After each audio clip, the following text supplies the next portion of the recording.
तो चलिए देखिए यहाँ पर क्वेश्चन नंबर आपका एक्सरसाइज है 11 क्वेश्चन 12 है। 12 नंबर क्वेश्चन को देखो। क्वेश्चन कर सदिश समीकरण दिया हुआ इस रूप में, फिर ये अगला ये है 2 को दिया हुआ है और इन दोनों के बीच में क्या निकालना है, थीटा निकालना है, यानी कोण निकालना है। तो वैसे तो हम लोग यहाँ से वेक्टर ए मान के वेक्टर बी मान के निकाल सकते हैं, थीटा निकाल सकते हैं। कौन फॉर्मूला से cos इनवर्स ऐसे vector A dot vector B बटा वेक्टर ए का मैग्नीट्यूड है बाई वेक्टर बी का मैग्नीट्यूड। लेकिन यहाँ मोड जरूर लगाना, क्योंकि हमेशा नेगेटिव नहीं, ये हमेशा पॉजिटिव में ही आंसर आएगा, बस ये जान लो। ऐसे ले सकते वेक्टर ए इसको मान लिया, इसको वेक्टर बी मान लिए। लेकिन ये एक और फॉर्मूला इसका याद कर लो, क्यों? क्योंकि ये जो रूप है ना, किस रूप में रहता है, इस रूप में रहता है। Vector R dot vector N है इक्वल टू डी है, ठीक है, ठीक है। इसको d1 कर सकते हैं, बोलो इसको n1, ठीक है ना। इस रूप में होता है, पहले जान लो कि इस रूप में होता है, बस ये याद रखेंगे। समतल का विलोम, यानी समतल का विलोम दे के दो को समतल का विलोम दे दिया यहाँ पर क्वेश्चन में। कह रहा है ना कि थीटा निकालिए, दोनों के बीच का कोण निकालिए। तो कैसे निकलेगा दोनों के बीच का कोण?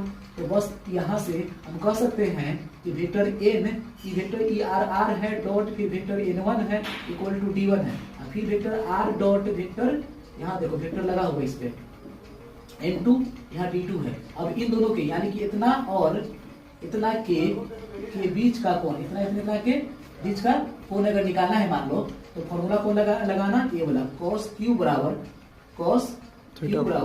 n1 है ना इसमें, n1 डॉट n2, ठीक है। फिर n1 वेक्टर n1 का मैग्नीट्यूड बाई n2 का मैग्नीट्यूड कर लेना है, बस इसका मॉडुलस कर दो।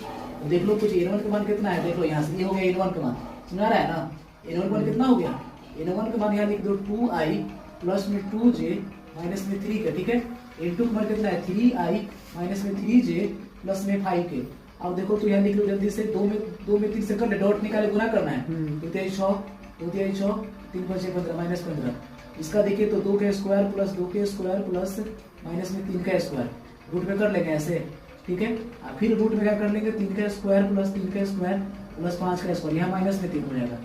यहाँ दिख रहा है पूरे का मॉडुलस में ये तो कट गया, माइनस 15 ऊपर हो जाएगा, माइनस 15 मोड में हो जाएगा। 2 के स्क्वायर 4 हो जाएगा, प्लस में 4 हो जाएगा, 3 के स्क्वायर 9 हो जाएगा, ठीक है। फिर रूट में देखो तो ये कितना आ जाएगा, 3 के स्क्वायर 9 प्लस 5 के स्क्वायर 25 हो जाएगा, ठीक है।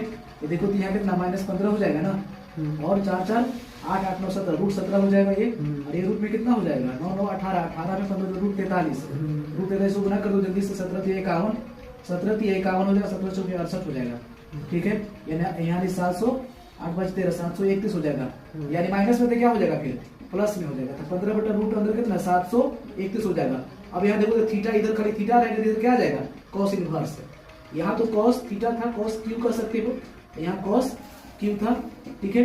अब यहाँ पर q बराबर कर सकते हैं हम लोग, ये आ गया आंसर। बोलिए कोई दिक्कत?